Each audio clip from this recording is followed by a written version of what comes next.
Hello, what's up guys? Ron here and welcome back to my channel. So day 47 na po tayo. Tuloy-tuloy lang yung daily diary at daily vlogs natin. So ayun, kwento na naman natin yung mga nangyari kahapon. So nangyari kahapon is ano ba mga nangyari? So okay naman lahat, no? Yun, may maganda pa lang nangyari kahapon. Ah, so after ng break time, nagpa-meeting. So nung nagpa-meeting, wala si Boss J, si Julius, sama naming leader o kampo. Nagpa-meeting, nandun ako sa likod. Pumunta ako sa likod. Ngayon, yung ibang kampo, sila Carlo, si Boss Jason, hindi pumunta dun sa meeting, nagtago. So, nung kailangan na ng translator, walang mahanap si Panchang na magta-translate. So, tinawag ako. Tinawag tayo. So, ako yung pinag-translate niya para sa mga Pilipino na workers sa Catcher Tech. So yung mga Chekwa, sila nang nag-explain doon at saka yung mga Vietnamese. Kasi yung mga Vietnamese marunong naman sila mag-Mandarin. So para sa mga Pilipino, hindi naman lahat kasi nakakaintindi ng Mandarin. So kailangan ng translator. So tinuro sa akin ang mga sasabihin. Although hindi ko naman siya masyadong maintindihan, basta sinabi niya lang niya na based dun sa mga reaction niya, bumalik ng 1:30 eksakto, tapos huwag magpakalat-kalat sa harap, tapos huwag daw magyoyosi. So yun lang yung sinabi ko, no? Kasi may bisita na darating. So sinabi ko doon, hindi nung nagsasalita na ako sa harapan, parang unconscious pa ako sa mga sasabihin ko at hindi ko pa talaga, pero nilakasan ko na lang loob ko kasi walang ibang magta-translate eh. So sinabi ko base sa kung ano yung pagkakaintindi ko sa sinabi ni Panchang. So sinabi ko doon, wag daw, bumalik daw kayo ng eksaktong 1:30. So na marami ha? So, parang hindi nilakasan ko yung boses ko. Bumalik daw kayo ng saktong 1:30 at huwag daw magpakalat-kalat dito sa harap at pati huwag magyoyosi doon sa harap kasi may darating na bisita, may boss.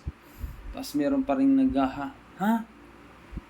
Hindi sumigaw na ako, may boss na darating, gano'n, sabi ko gano'n. Yung alam mo yung meron pa rin sa yung tawag doon, parang nananarcastic. So ang hirap pala magsalita sa harap. First time ko kasi magawa yun sa sarili ko. So bigla akong nang lambot. Alam mo yung parang ang dami kong energy na inilabas, tapos parang akong nanghina. Ganun yung pakiramdam, tapos may kasamang kaba at halo-halo na rin. Pero bagong experience yun. Kasi din no? Yung parang kasi hindi mo alam yung magiging reaction ng ibang tao. Yung iba naman okay naman ng reaction, tapos parang iba hindi makapaniwala, sasalita tayo sa harap. Hindi nila ma-recognize, ma-consider na isa rin akong leader. Kasi parang tingin nila sa akin mababa lang eh. Kasi hindi ako masyadong nag-a-act like a leader, pero I'm a leader. Kasi training tayo, napasa naman natin yung training kahit papaano. So yun lang, no?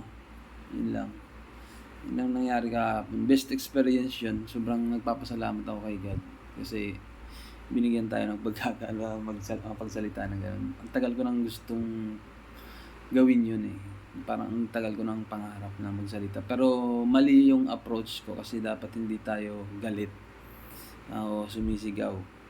So yun lang yung ko. Dapat loud and clear, pero yung tono ng pananalita mo is approachable, yung parang katanggap-tanggap, hindi yung So yun lang 'no, yun lang yung mga natutunan ko kahapon. Tapos, okey naman lahat, may dumating na bisita at ano, it's an opportunity yung nangyari kahapon. Tapos overtime overtime tayo, hindi tayo nakapag-workout kagabi, walang jogging. Nag-workout tayo dun habang nasa trabaho pero walang jogging.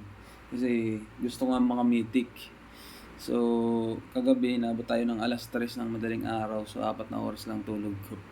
Kaya nga masakit-sakit pa ulo ko, eh. So, maling gawain 'yun. Yan yung nabasa ko ngayon sa Bible, nag-reflect na naman siya. Maling gawain talaga. Gusto ko lang kasi magkaroon ng achievement. Kasi hanggang ngayon na lang yung end season na ng Mobile Legend. So, gusto ko makamitik muna bago ano. So, next week, tigil na naman ulit tayo sa paglalaro ng ML. Nakaisang beses lang tayo nakapag-jogging nung Martes. So, ngayon, wala. So, hindi dapat yun yung priority natin kaso. Ewan ko ba, bakit hinatak tayo ng ML sa paglalaro. Ay, mag-in season na. Gusto kong patunayan na kaya ko makamitik bago mag-in season. So, from Legend 4, Legend 1 na tayo ngayon. Hindi pa rin tayo nakamitik kagabi. Nagpuyat tayo ng wala.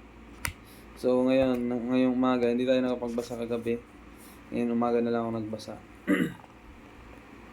Ephesians 5 verse 11, and have no fellowship with the unfruitful works of darkness. So, unfruitful work of darkness yun guys, yung ginagawa natin. Nag-ML, nood ng porn, salsal, yun. Unfruitful talaga yun. So, mali ang gawain talaga yun. So, ewan ko, napupul pa rin tayo sa ganun. But rather reprove them. So, yung salsal siguro at yung yung parang normal na gawain, pero yung paglalaro ng ML unfruitful kasi siya, eh. So dapat itigil na natin yun, paglalaro ng ML. Priority natin sarili natin, yung exercise at self-discipline, tulog ng maaga, workout, yun dapat ang ginagawa. So, yun lang. Hopefully, maging maayos ang araw na to. Sigurado ako, antukin ako mamaya. Yun lang po. Maraming salamat and God bless us all.